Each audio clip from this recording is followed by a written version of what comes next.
My dear brothers and sisters in Islam, there was only one time in the life of our Prophet ﷺ that an eclipse took place. And this eclipse, it took place when our Prophet ﷺ was around 61 years old. And it coincided with one of the most tragic events in the life of our Prophet ﷺ. Because we learned that at the age of around 60, our Prophet ﷺ was blessed to become a father for one more time.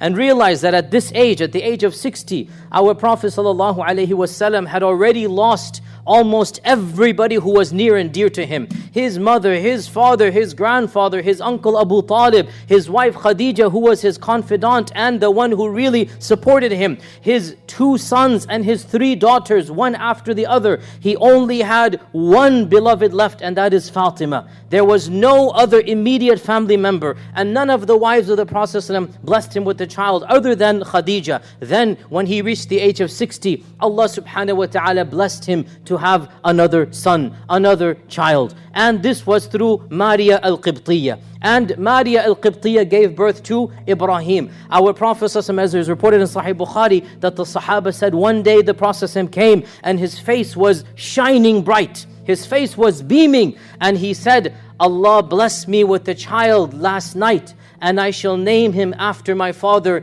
Ibrahim. And they would see Ibrahim with the Prophet ﷺ. He would take him to the masjid, and they saw the happiness in his face that they had not seen, because our Prophet ﷺ had not played with a child for his own child for many decades before this. All of the other children, as I said, already passed away. He had buried his own daughters, Ruqayya and Kulthum. And as for in Mecca, he had at least 1, maybe 2 sons. We're not sure whether there were 2 sons or 1 son for sure, Al-Qasim, and maybe another was there as well. And 3 daughters, all of them have passed away. Now he has Ibrahim, and lo and behold, Allah subhanahu wa ta'ala had willed that Ibrahim is not going to live. And of course this was the qadr of Allah from before. مَا كَانَ مُحَمَّدٌ أَبَا أَحَدٍ مِّن رِجَالِكُمْ وَلَكِنْ رَسُولَ اللَّهِ وَخَاتَمَ النَّبِيِّينَ. This ayah had come down in Ahzab.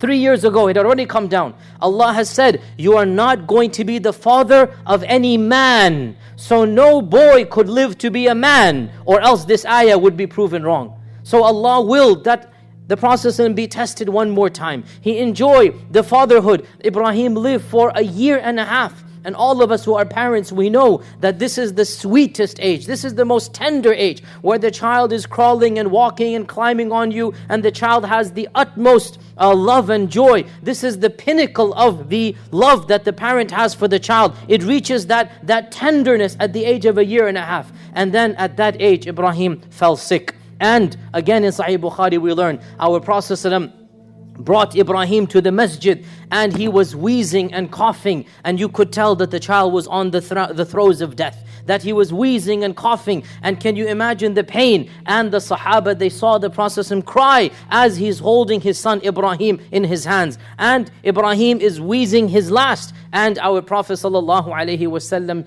knows that he's about to pass away, and he says, Inna ala firaqika ya Ibrahim lamahzunun. Verily Ibrahim, at your death we are very grieved, we're very sad that you're about to die. And when Ibrahim died, Ibrahim passed away, then our Prophet ﷺ said, Inna lillahi wa inna ilayhi raji'un. Inna lillahi ma a'ta wa lillahi ma akhadh. That to Allah belongs everything. He has the right to take, He has the right to give, and we will not say anything except what pleases Allah subhanahu wa ta'ala. And our Prophet ﷺ was in utter grief. Can you imagine, at the age of 61 now, and now his last child other than Fatima has been taken away. Allah tested him so many times, and the Prophet ﷺ rarely cried in public.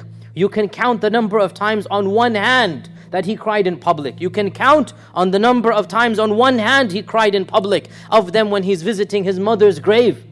And this is now at the death of Ibrahim. And this is perhaps the only time in public he is crying in front of all of the Sahaba that they are there in the masjid. And the whole Sahaba are overwhelmed with grief because they love the Prophet ﷺ so much. His grief is their grief. His pain is their pain. His suffering is their suffering. And as he is grieving and the Sahaba are grieving, lo and behold, Allah willed that at that time, the only time in the life of the Prophet ﷺ, the sun eclipsed. Not even the moon, the sun. It was a full solar eclipse. A full solar eclipse. There is nothing more magnificent, more spectacular than the covering of the sun in the middle of the day. And right when the Sahaba are crying and the Prophet is crying, the sun itself has become shaded. And of course, the rumors spread. How could they not spread? When all of Medina is crying, then why shouldn't the rumors spread that even the skies are sad at the death of Ibrahim? Even the sun is crying. Even the celestial objects are showing their huzn, their grief at the death of the son of the Prophet ﷺ. The world and all that is in it is sad with the sadness of the Prophet ﷺ. Why shouldn't they believe this? It's common sense to believe. But our Prophet ﷺ, on the day his son died, cannot but teach Tawheed. He cannot but preach Islam. We don't believe in superstitions. We are not a people that believe in bizarre rituals and mythologies. No, we are people who believe in Allah subhanahu wa ta'ala and the power of Allah subhanahu wa ta'ala. So on the day he buries his son, he's barely come back from the graveyard, and he calls all of the people to the masjid. A crier is sent, As-salatu jami'ah, As-salatu jami'ah. Come. This is what you say when you want people to come to the masjid and you don't give adhan. Adhan is only given for the 5 salawat. For other than the 5 salawat, when they have to come, you say As-salatu jami'ah. So As-salatu jami'ah, everybody comes. And our Prophet ﷺ then led them in a long salah, a long prayer.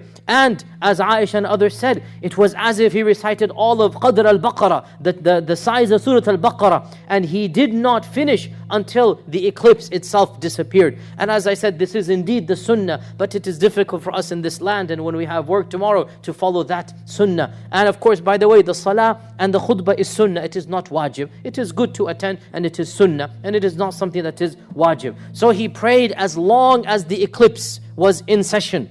Then when the eclipse finished, then he stood up and he gave a khutbah. And in that khutbah, he said that beautiful phrase, إِنَّ الشَّمْسَ وَالْقَمَرَ آيَتَانِ مِنْ آيَاتِ اللَّهِ تَعَالَى لَا يَنْكَسِفَانِ لِمَوْتِ أَحَدٍ وَلَا لِحَيَاتِهِ. The sun and the moon are of the miracles of Allah. They are the creation of Allah. Their eclipse is independent of the death and the life of anybody on this earth.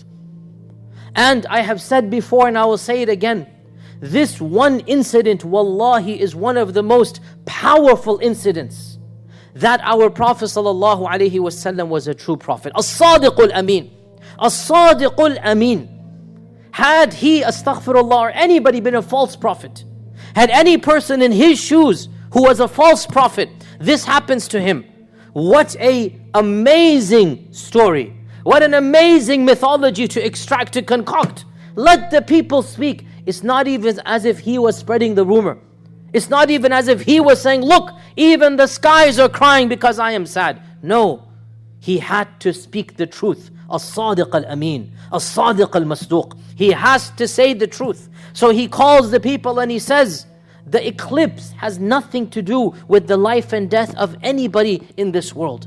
These are of the creation of Allah subhanahu wa ta'ala. So when the sun or the moon eclipses, then sallu wa kabbiru wa saddaqu. That tasaddaqu, that pray and say takbir and give charity until the eclipse goes away.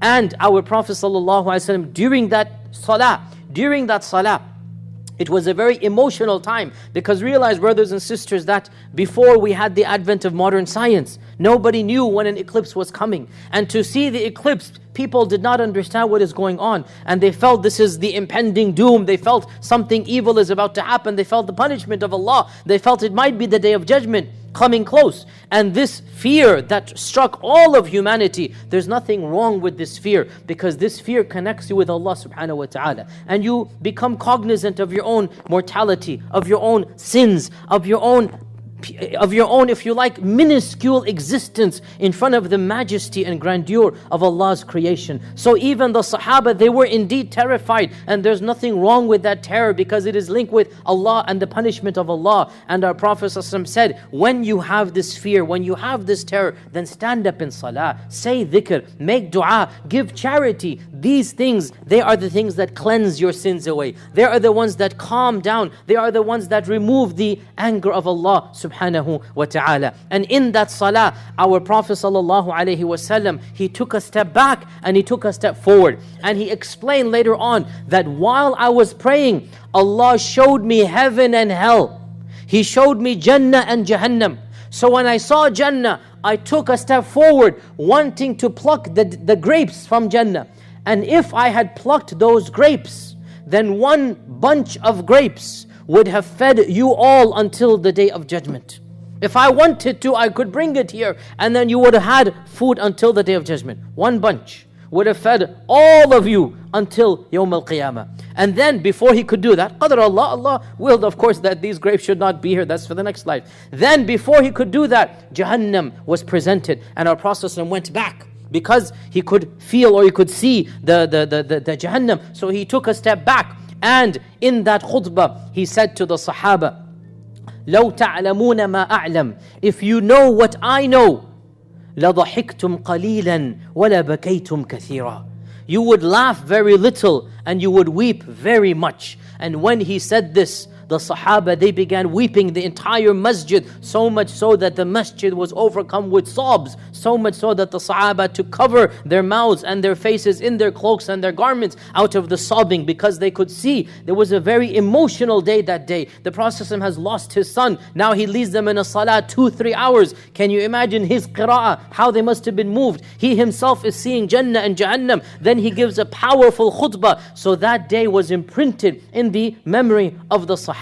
And this is the only time the eclipse happened. From this, our scholars have derived that there's something called Salatul Kusuf and Salatul Khusuf with a kaf and a kha. Salatul Kusuf is for when the sun eclipses. Salatul Khusuf when the moon eclipses. And they are prayed in the same manner, except of course the Kusuf is in the daytime and Khusuf is at night. And my dear brothers and sisters, unfortunately one of the problems of modern science, and this is a problem, is that modern science unfortunately has caused many of us to lose the awe that we should have when it comes to the creation of Allah subhanahu wa ta'ala. The fact of the matter is that even if we know there's going to be an eclipse, and even if we have 100,000 pictures, and even if we can see it on YouTube and on our iPhones, and we know exactly when it will begin and end, this does not take away from the majesty, from the beauty, from the splendor, from the absolute amazement of this creation of Allah subhanahu wa ta'ala.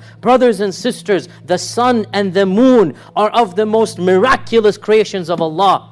وَالشَّمْسُ وَالْقَمَرُ بِحُسْبَانٍ, Allah says, the sun and the moon have been placed in order. وَمِنْ آيَاتِهِ اللَّيْلُ وَالنَّهَارُ وَالشَّمْسُ وَالْقَمَرُ, of His miracles is the night and the day and the sun and the moon. Wallahi, brothers and sisters, to think about it, it is mind-boggling. These massive objects, this ball of fire and gas and helium hurtling through space at tens of thousands of kilometers an hour, tens of thousands, and it is going on its own axis, and around it are going so many planets, and around the planets are going so many moons, and yet their coordination is so precise that we do not time the eclipses. We do not time the sun and the moon. Time comes from the movement of the sun and the moon. Think about it. Our time comes from the precision of the movements of the sun and the moon. Where do we get the 24 hours? Where do we get the day? Where do we get the night? Where do we get our seconds?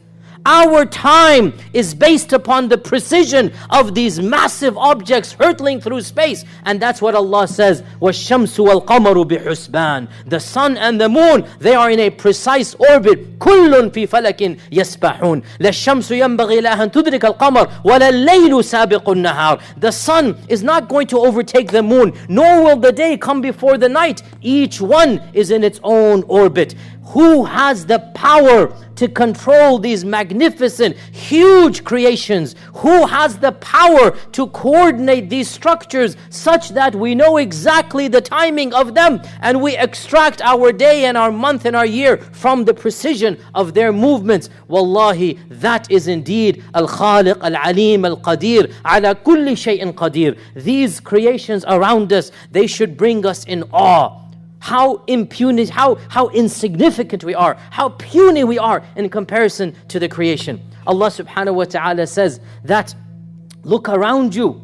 Look around you. سَنُرِيهِمْ آيَاتِنَا فِي الْآفَاقِ وَفِي أَنفُسِهِمْ. We will show them the miracles all around them and inside of themselves. These are the miracles around us, brothers and sisters. And the fact that we understand it should not diminish, should not eliminate the awe and the respect that we should have for the creation of Allah subhanahu wa ta'ala. Brothers and sisters, this is a time of introspection, of thinking about the purpose of creation. I conclude with the simple ayah that Allah Azza wa Jal reminds us in Surah Ali Imran, that the purpose of all of these beautiful signs around us, الَّذِينَ يَتَفَكَّرُونَ فِي خَلْقِ السَّمَاوَاتِ وَالْأَرْضِ. We look and we contemplate about the creation of the heavens and earth. رَبَّنَا مَا خَلَقْتَ هَذَا بَاطِلًا سُبْحَانَكَ فَقِنَا عَذَابَ النَّارِ. Your Lord, our Lord, you haven't created all of this for no reason. What is the purpose of this majestic creation? What is the purpose of everything around us? All of it is so that we know that Allah is true, His signs are true, the Quran is true, His speech is true, Day of Judgment is true, heaven and hell is true, and therefore al-mawta wal-haya as well is true. Brothers and sisters, it is a time to think about the purpose of life, to think about how insignificant we are in the grand scale of things, to think about the fact these creation have been here for millennia and they shall continue to be for millennia. We are the ones, our short lifespan, barely. It is said the next time this type of eclipse will occur will be in around 30 years. Who amongst us will be here? Last time it occurred in the early 80s, then it will occur again in 30 years. Goes on.